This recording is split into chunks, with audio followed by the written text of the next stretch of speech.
couches pour bébés, du mieux et du mauvais cette année selon 60 millions de consommateurs un an après une première enquête. 60 millions de consommateurs a une nouvelle fois trouvé des traces substances indésirables dans plusieurs couches pour bébés. Selon l'organisme, il est temps de lever le voile sur leur composition.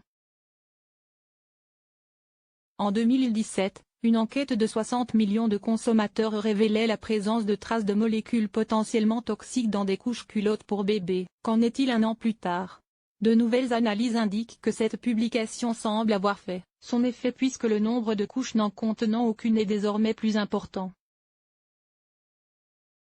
L'année dernière, les analyses réalisées sur 12 modèles, des couches de marques leaders, de distributeurs et conventionnels ou écologiques, faisaient état de la présence de ces substances dans 10 d'entre eux, des traces de glyphosate, le principe actif du Roundup, de dioxine et d'hydrocarbures aromatiques polycycliques.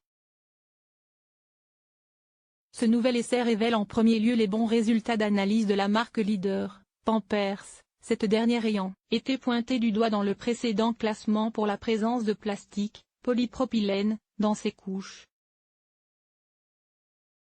Preuve que l'objectif zéro résidu toxique dans les couches est atteignable, et cela dans des délais relativement courts, estime 60 millions de consommateurs. Mais sur les 12 modèles testés, 5 contiennent toujours ces substances indésirables.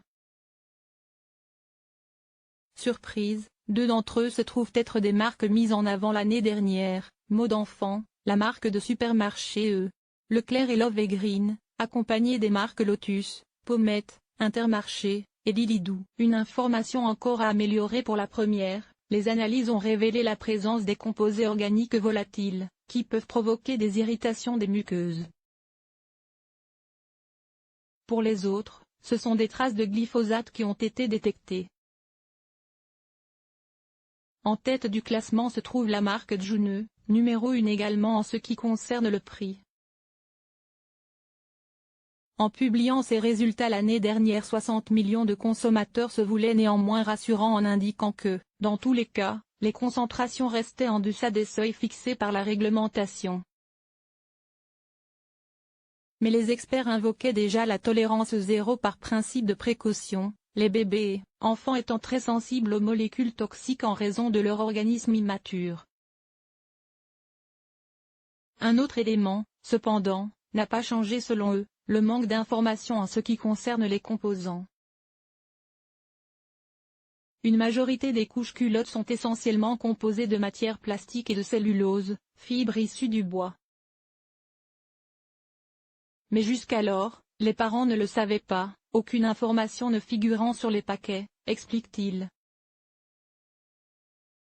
Aujourd'hui, après avoir passé au crible les emballages des références testées, ils ont constaté que les fabricants ne font toujours pas figurer sur ceux-ci les noms des matières premières qui composent leurs couches. C'est aux parents de se rendre sur Internet pour savoir si certaines marques fournissent cette information sur leur site. À noter que 60 millions de consommateurs font aussi cette demande pour les tampons et serviettes hygiéniques, conçus selon des procédés de fabrication qui se rapprochent de ceux des couches pour bébés. Comme ces types de produits, il existe des alternatives plus sûres pour les couches culottes. Dans un guide dédié, la CEF recommande ainsi d'opter pour les couches lavables, moins polluantes et moins coûteuses. Pour les adeptes des couches jetables, il est recommandé de privilégier des marques labellisées FSC ou Nordic Swan. En partie biodégradables, elles ne sont pas blanchies au chlore et ne contiennent ni métaux lourds, ni résidus chimiques, affirme l'organisme.